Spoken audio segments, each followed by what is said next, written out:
Hi guys, welcome back to channel. This is Dr. Udera and today I'm going to talk about something new. देखिए Covid जब से चालू हुआ है तब से हम कुछ रोज़ नई नई चीज़ें सीखते हैं और कुछ नई नई चीज़ें पढ़ते हैं और कोविड अभी ख़त्म भी नहीं हुआ है कि एक नया चीज़ हमारे सामने आ गया, उसका नाम है निपा वायरस। अभी 4-5 दिन पहले काफ़ी न्यूज़ में था ये कि महाबलेश्वर में जो बैट होते हैं उनमें निपा वायरस मिला है। तो अभी हम एक चीज़ से निकले नहीं थे कि दूसरी नई चीज़ आ गई हमारे सामने। तो इस बार हमने बात करने वाला कि निपा वायरस की सारी चीज़ें हम डिस्कस करेंगे। कहाँ से आता है निपा वायरस, क्या क्या कॉम्प्लिकेशंस दे सकता है, क्या इंडिया में पहली बार है, ये सारी चीज़ें हम डिस्कस करेंगे। तो स्टार्ट करते हैं हम बेसिक से कि निपा वायरस उसका बैकग्राउंड हम देखते हैं। देखो निपा वायरस फर्स्ट टाइम 1999 में मलेशिया के निपा सिटी में मिला था, जिसकी वजह से इसका नाम होगा निपा वायरस। समझा, नाम जहाँ पे मिला वहीं पे नाम रख दिया इसका। अगर यूपी में मिलता तो उत्तर प्रदेश या पंजाब में मिलता तो पंजाब, यानी जो पार्ट, तो ये वहाँ पे मिला था।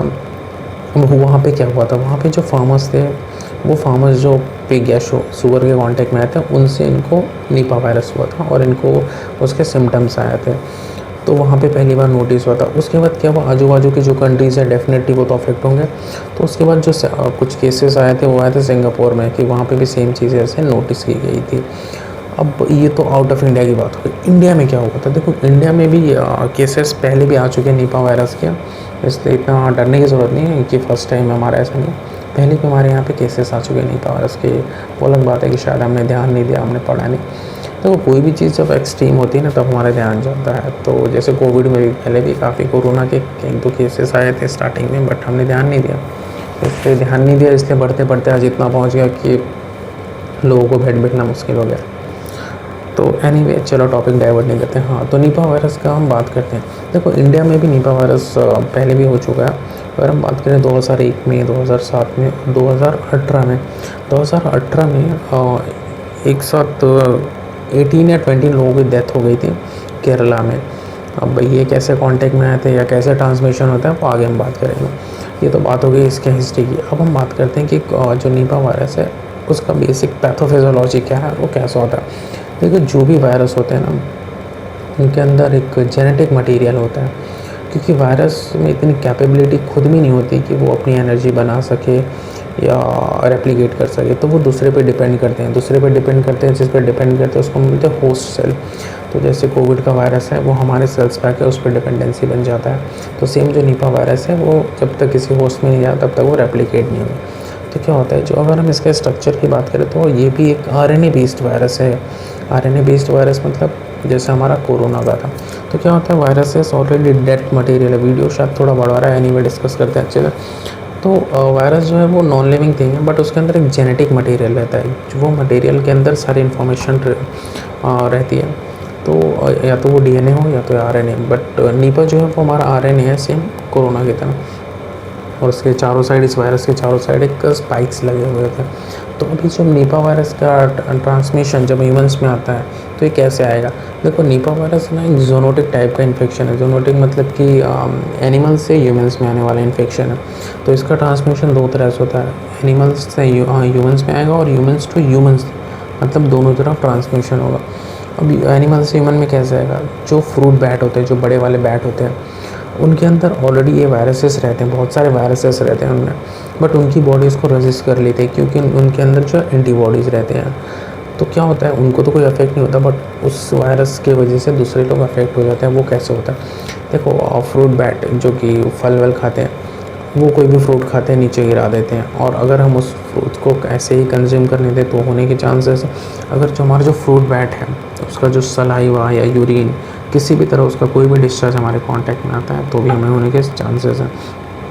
इसके अलावा अगर कोई पर्सन अफेक्टेड है, उसका जो उसके कांटेक्ट में हम आते हैं, बेसिकली अगर समझो कि कोई पेशेंट है हॉस्पिटल में एडमिट है निपा वायरस के लिए, उसका ट्रीटमेंट चल रहा है, तो बहुत हद तक चांसेस आते हैं कि उसको जो ट्रीट कर रहे हैं हेल्थ वर्कर्स, उनको भी होने के चांसेस आते हैं, क्योंकि ह्यूमन टू ह्यूमन में ट्रांसमिशन होता है इसका। अब नेक्स्ट चीज़ हम बात करते हैं कि इसका जो निपा वायरस है इसमें मोर्टेलिटी रेट कितनी है। देखो मोर्टेलिटी रेट मतलब मरने की जो परसेंटेज वाइज अगर हम देखें तो इसका डेथ रेट है ना 60 to 100% है, जो कि थोड़ा डराने वाला है।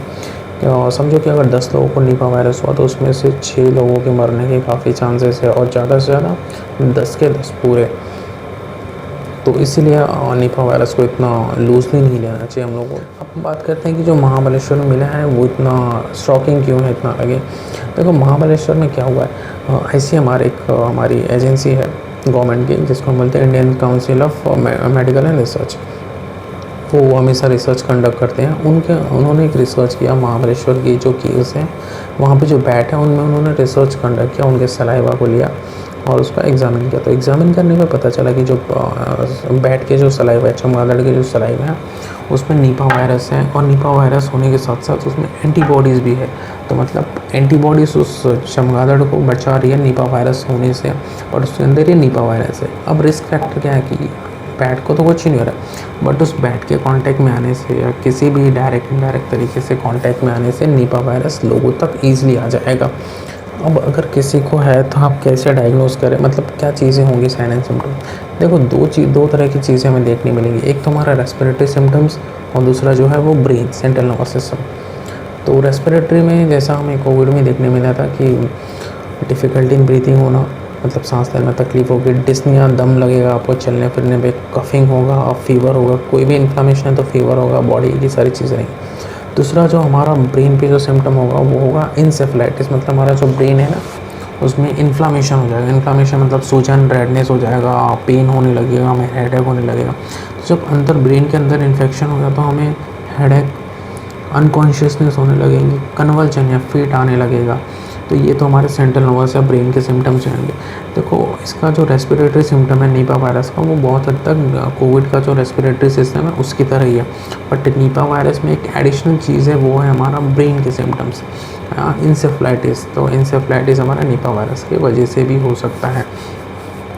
नेक्स्ट चीज़ हम समझते हैं कि अगर निपा वायरस है तो इतने टाइम से है, उसको टेस्ट कैसे करते हैं, पता कैसे चलता है। देखो वायरसेस को ट्रेस करने का एक सिंपल तरीका है, वही RT-PCR जिसको हम बोलते हैं। तो क्या होता है RT-PCR, अगर आप सुनोगे तो बोलोगे ये तो कोविड के लिए था, जी नहीं, RT-PCR हम निपा वायरस के लिए भी कर सकते हैं। तो निपा वायरस को हम RT-PCR करके ईजिली समझ सकते हैं कि हाँ पॉजिटिव है या नेगेटिव है। नेक्स्ट इम्पॉर्टेंट चीज़ जो है, तो इसको मैनेज कैसे करें। देखो थोड़ी बैड चीज़ है कि निपा वायरस के लिए अभी तक कोई एग्जैक्ट ट्रीटमेंट नहीं है। पहला केस जो आया था 2001 में और आज चल रहा है हमारा 2021, ऑलमोस्ट 20 साल हो गए, but there is no exact line of treatment Nipah virus के लिए। सिम्टोमेटिक ट्रीटमेंट चलता है, अगर पेशेंट को आपको हेडेक है या बॉडी है तो उसके अकॉर्डिंगली ट्रीटमेंट देंगे, कफिंग जो भी सिम्टम्स है उसके अकॉर्डिंगली देंगे। कोई स्पेसिफिक लाइन ऑफ ट्रीटमेंट नहीं है, ना ही कोई वैक्सीनेशन है। तो निपा वायरस का ये थोड़ा बैड है कि भाई अभी तक कुछ इसका अपडेट नहीं है और कुछ ऐसा फिक्स लाइन ऑफ ट्रीटमेंट नहीं है, इसलिए इसका मोर्टेलिटी रेट, मतलब मरने वाले लोगों की संख्या ज़्यादा है, 60 to 100%, मतलब जिसको होगा वो चला जाएगा।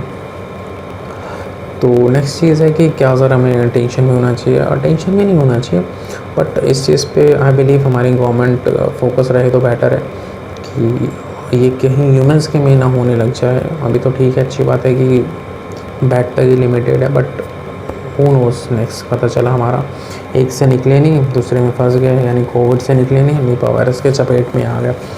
तो आई होप नहीं होना चाहिए। ICMR डूइंग गुड जॉब है, वो ICMR काफ़ी अच्छे काम कर रहे हैं। लेट्स सी आगे के क्या अपडेट्स आते हैं।